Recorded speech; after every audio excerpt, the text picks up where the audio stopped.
उत्तराखंड की देवभूमि ने इस देश को हमेशा आध्यात्म, हमेशा संस्कार, हमेशा संस्कृति, हमेशा प्रगति और विकास का पाठ पढ़ाया है।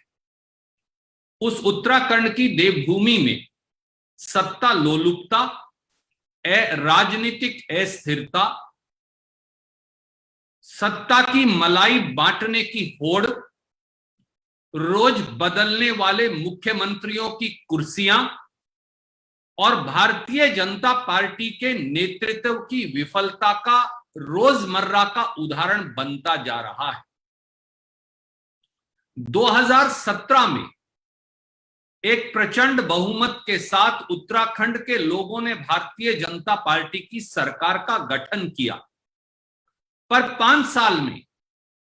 उत्तराखंड की देवभूमि की सेवा करने की बजाय, विकास और प्रगति की गाथा गढ़ने की बजाय मात्र और मात्र सत्ता की मलाई के वितरण का धंधा भारतीय जनता पार्टी ने वहां किया। जिस प्रकार से व्यापक भ्रष्टाचार हुआ, जिस प्रकार से सत्ता को तोड़ मरोड़ कर जबरन सत्ता पर कब्जा करने का धंधा हुआ, जिस प्रकार से उत्तराखंड के जो रिसोर्सेज हैं उनका दोहन हुआ, जिस प्रकार से सत्ता की बंदरबांट हुई, जिस प्रकार से मंत्री और मुख्यमंत्री के पदों का वितरण हुआ, जैसे किसी प्रकार से वहां सत्ता ना हो सेवा का माध्यम, बल्कि सत्ता की मलाई का माध्यम हो, यह अपने आप में एक अनूठा उदाहरण है। और इसके लिए अगर कोई जिम्मेवार है तो वो माननीय नरेंद्र मोदी जी और जेपी नड्डा जी जिम्मेवार हैं, जिन्होंने पौने 5 साल के शासन में, लगभग 4.5 साल के शासन में उत्तराखंड को एक ऐसे मोड़ पर लाकर खड़ा कर दिया जहां भारतीय जनता पार्टी का काम केवल और केवल सत्ता की मलाई की बंदरबाट करना है। और उत्तराखंड की देवभूमि में ये पहली बार भाजपा ने नहीं किया। मैं याद दिलाऊंगा कि उत्तराखंड में पहले भी भारतीय जनता पार्टी ने 3 मुख्यमंत्री बदले थे। भुवन चंद्र खंडूरी साहब, फिर रमेश पोखरियाल जी, फिर दोबारा से खंडूरी साहब। इस बार भी तीसरा मुख्यमंत्री जो है वो शायद आज 9:30 बजे के बाद चुनने जा रहे हैं। पहले त्रिवेंद्र रावत साहब, फिर तीरथ सिंह रावत साहब और अब एक और। हम तो मोदी जी को कहेंगे 2-3 और बदल दीजिए अगले 6 महीने में, ताकि पूरे देश में आपका रिकॉर्ड बन जाए। और साथियों, राजनीतिक अस्थिरता पैदा करने के लिए भाजपा मशहूर है। याद करिए, दिल्ली में भी उन्होंने एक ही विधानसभा में पहले मदन लाल खुराना जी को मुख्यमंत्री बनाया, फिर उन्हें बदलकर साहब सिंह वर्मा जी को बनाया, फिर बदलकर सुषमा स्वराज जी को बनाया। इसी प्रकार से मध्य प्रदेश में एक ही टर्म में उमा भारती जी को बनाया, बाबूलाल गौड़ जी को बनाया, फिर शिवराज सिंह चौहान जी को बनाया।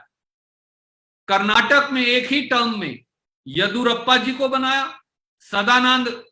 गौड़ा जी को बनाया, फिर जगदीश शेट्टर साहब को बनाया। और अब फिर कई प्रांतों में वो बार बार खिलौनों की तरह मुख्यमंत्रियों को बदलते हैं। सवाल बड़ा सीधा है,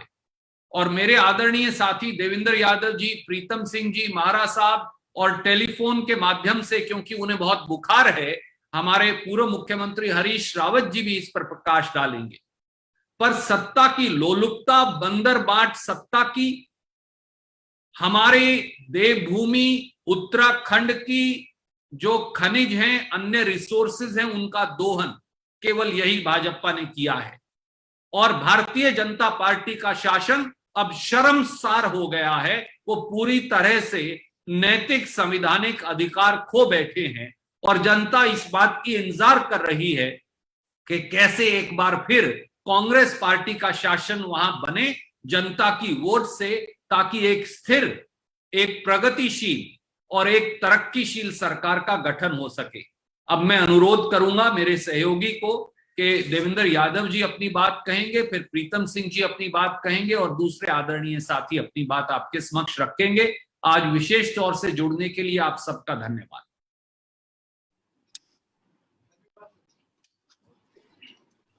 धन्यवाद सर। नमस्कार साथियों, आज यदि इस प्रकरण के बारे में मैं चंद शब्दों में अगर इसको समेटने की कोशिश करूं तो मैं समझता हूं कि ये भारतीय जनता पार्टी के केंद्रीय नेतृत्व की लापरवाही और नासमझी का परिणाम है कि आज मात्र 6 महीने के अंतराल के बाद भारतीय जनता पार्टी को अपना दूसरा मुख्यमंत्री बदलने पर मजबूर होना पड़ा। और मैं ये सेंट्रल लीडरशिप की लापरवाही और नासमझी इसलिए कहना चाहता हूं, इसलिए स्पष्ट करना चाहता हूं, मुझे लगता है कि भारतीय जनता पार्टी, माननीय मोदी जी, अमित शाह जी, उत्तराखंड जो देवभूमि के नाम से प्रचलित है, उसको अस्थिरता की तरफ जिस तरीके से ढकेलने का इन्होंने काम किया है, ये स्पष्ट बताता है कि माननीय TSR 1 की जो भ्रष्टाचार, बेरोजगारी, महिला उत्पीड़न के बोझ के तले सरकार को बदलने का जो फैसला आज से 3 महीने के पहले लिया, TSR 2 को नॉमिनेट करने के रूप में, उससे पहले सेंट्रल लीडरशिप और भारतीय जनता पार्टी का दिवालियापन है कि उन्होंने संविधान के आर्टिकल 151A को, मैं समझता हूं कि ध्यान से पढ़ा नहीं, जिसमें यह स्पष्ट लिखा था कि यदि 1 साल के अंदर अंदर जनरल इलेक्शंस हो तो उसमें किसी भी चुनाव में जाने की जरूरत नहीं है, वो चुनाव उस 1 साल के दौरान हो नहीं सकता। ये सारी जानकारी मैं नहीं समझता कि यदि ध्यान से देखकर समझकर फैसला लिया जाता तो पहली बात तो 57 मेंबर के भारतीय जनता पार्टी के विधानसभा में होने के बावजूद भारतीय जनता पार्टी ने एक ऐसा फैसला लिया कि एक ऐसे मुख्यमंत्री को चुनकर उत्तराखंड के ऊपर थोपा गया जो विधानसभा के किसी भी विधानसभा का मेंबर नहीं था। और संविधान में स्पष्ट लिखा है कि 6 महीने के अंदर अंदर उसको चुनकर वो दोबारा से सरकार में आना पड़ेगा, विधानसभा में आना पड़ेगा, तभी वो कंटिन्यू कर सकता है। और मैंने कहा कि ये जो वहां का स्टेट लीडरशिप है उसका षड्यंत्र भी मैं कहना चाहूंगा। और षड्यंत्र मैं इसलिए कह रहा हूं कि इसी 1 साल से पहले जब सल्ट उपचुनाव हुआ तो एक मौका था TSR 2 को चुनकर विधानसभा में जाने का, लेकिन मैं समझता हूं कहीं ना कहीं कांग्रेस पार्टी की तैयारियों से और हार के डर से TSR 1 ने उस समय सल्ट उपचुनाव से भागने का प्रयास किया और आज एक ऐसी स्थिति में उत्तराखंड को लाकर खड़ा कर दिया जहां पर स्पष्ट रूप से एक अस्थिर सरकार और एक फेलियर सरकार के रूप में ये भारतीय जनता पार्टी साबित हुई है। जब मैं इन 5 साल के दौरान भाजपा ने जहां 2 प्रयोगात्मक मुख्यमंत्री देने का काम किया, उत्तराखंड के ऊपर थोपने का काम किया, अब तीसरे की भी तैयारी भारतीय जनता पार्टी कर रही है। वहीं मैं यदि ये कहूं कि उत्तराखंड एक खुशहाल प्रदेश आज से 4.5 साल पहले, उस खुशहाल प्रदेश को बदहाल करने की साजिश के तहत भारतीय जनता पार्टी ये तीसरे मुख्यमंत्री की तैयारी कर रही है। और जब मैं खुशहाल से बदहाल की बात कर रहा हूं तो उसमें मैं विशेष उल्लेख करना चाहूंगा बेरोजगारी का। आप सब जानते हैं कि 4.5 साल में, आज से सिर्फ मात्र 4.5 साल पहले उत्तराखंड की बेरोजगारी का दर 1.5% था। आज 800% बढ़कर वो बेरोजगारी की जो दर है वो आज 11% पर पहुंच गई है। और यदि भ्रष्टाचार की जहां TSR 2 को इन्होंने दोबारा से जब नियुक्त किया तो TSR 2 के भी तीरथ सिंह रावत जी के, वो कहते हैं कि पूत के पाग जो है पालने में ही नजर आ जाते हैं। उनके शुरू के अनर्गल बयानों के अलावा जो उन्होंने अनर्गल बयान दिए, उसके अलावा मैं समझता हूं कि आज एक और बहुत बड़ा मुद्दा जो महाकुंभ के रूप में जिस तरीके से ये भ्रष्टाचार महाकुंभ के दौरान हमारे सामने आया है, वो एक बहुत बड़ा मुद्दा ना सिर्फ धार्मिक आस्थाओं के ऊपर बल्कि भ्रष्टाचार की मैं कहूंगा कि पराकाष्ठा हुई है कि महाकुंभ के दौरान कोरोना की जांच के अंदर जो महाघोटाला सामने आया है वो सबके सामने है। और इसी प्रकार से यदि मैं इस 4.5 साल की बात कहूं, वो भारतीय जनता पार्टी जो कहती थी कि बहुत हुई महंगाई की मार, अब की बार भाजपा सरकार, इसी 4.5 साल के दौरान जहां सरसों का तेल 7वें आसमान को छूते हुए आज 200 रुपए प्रति लीटर उपलब्ध हो रहा है, वहीं डीजल और पेट्रोल कभी भी 100 के पार जा सकता है उत्तराखंड के अंदर खास तौर पर। और रसोई गैस की मैं बात करूं, एक महिला की रसोई की बात करूं तो वो लगातार पिछले 1 साल से लगातार LPG के दाम, जो डोमेस्टिक LPG है, उसको बढ़ाया जा रहा है। और इससे भी महत्वपूर्ण यदि मैं चर्चा करूं कि ये जो बेटी बचाओ बेटी पढ़ाओ की बात करने वाली भारतीय जनता पार्टी, जिसके लिए एक मुहावरा जो आम लोगों में जो प्रचलित है, बेटी बचाओ भाजपा के नेताओं से, उसको चरितार्थ करते हुए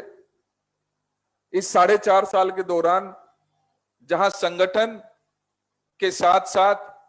सरकार के भी नुमाइंदों के खिलाफ आज उत्तराखंड के अंदर FIR दर्ज है, उनके खिलाफ कोई कार्रवाई ना करके लोगों को बरगलाने की कोशिश, ये मुख्यमंत्री बदलों का खेल खेलने वाली भारतीय जनता पार्टी इन सभी मुद्दों से मैं समझता हूं कि अपने को अलग रखने की नाकाम कोशिश कर रही है। मुझे यहां बोलते हुए कोई वो नहीं कि संगठन महामंत्री संजय कुमार के खिलाफ रेप का केस, महेश नेगी जो MLA वहां से द्वारहाट से हैं उत्तराखंड के, उनके खिलाफ केस, रेप का केस, लगातार इन लोगों को मौका देती हुए कोर्ट की कार्रवाई से बचते हुए हम और आप लगातार देख रहे हैं। और हाल फिलहाल में ज्वालापुर के जो मौजूदा विधायक हैं सुरेश राठौर जी के खिलाफ कल एक FIR रेप केस की दर्ज हुई है कोर्ट के आदेश पर, क्योंकि सरकार तो कार्रवाई करने के लिए तैयार नहीं है। साथियों, मेरा आप सबसे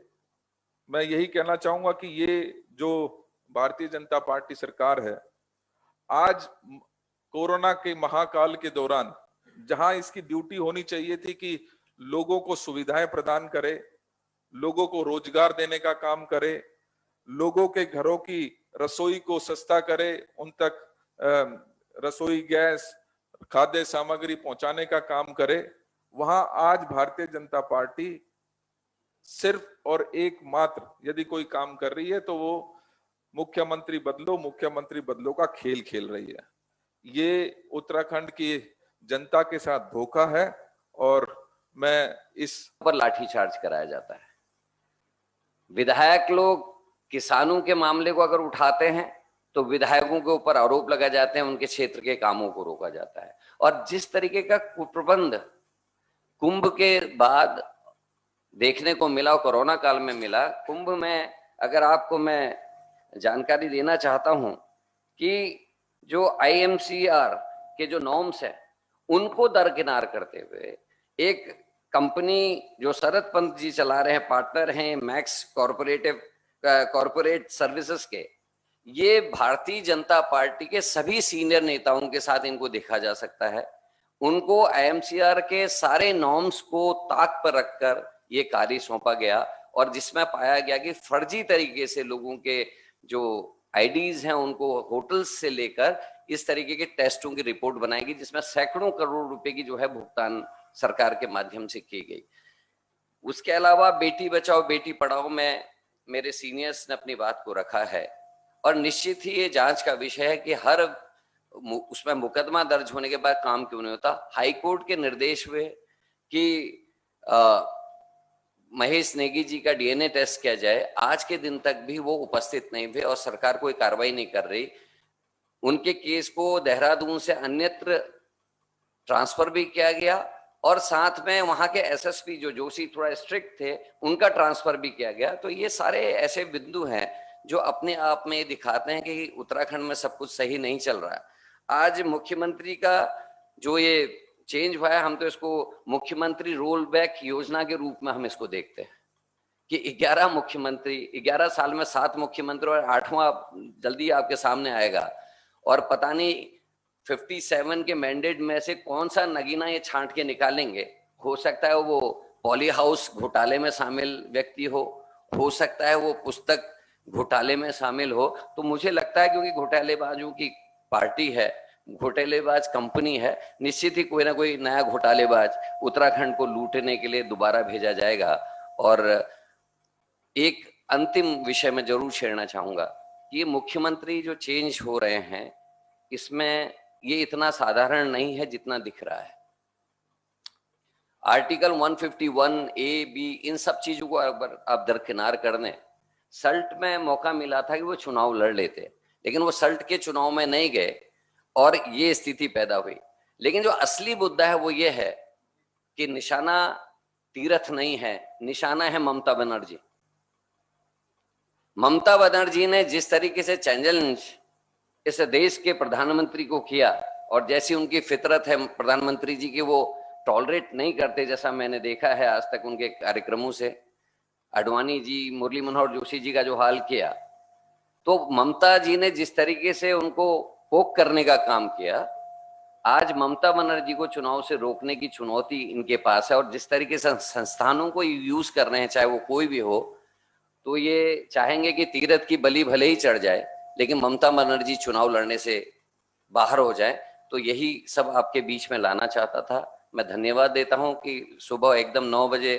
प्रभारी महोदय ने ये प्रेस रखी, उसके बावजूद आप लोग यहाँ उपस्थित हुए। आप सब लोगों का हृदय से बहुत बहुत धन्यवाद। जय हिंद। मैं अब जैसा कि हमने आपको बताया कि माननीय हरीश रावत जी की तबीयत खराब होने की वजह से वो फिजिकली यहाँ पर मौजूद नहीं हो सके, तो मैं अभी उनको फोन पे कनेक्ट किया है and he'll address you on phone. Sir, I am connecting you. आप बोलिएगा प्लीज।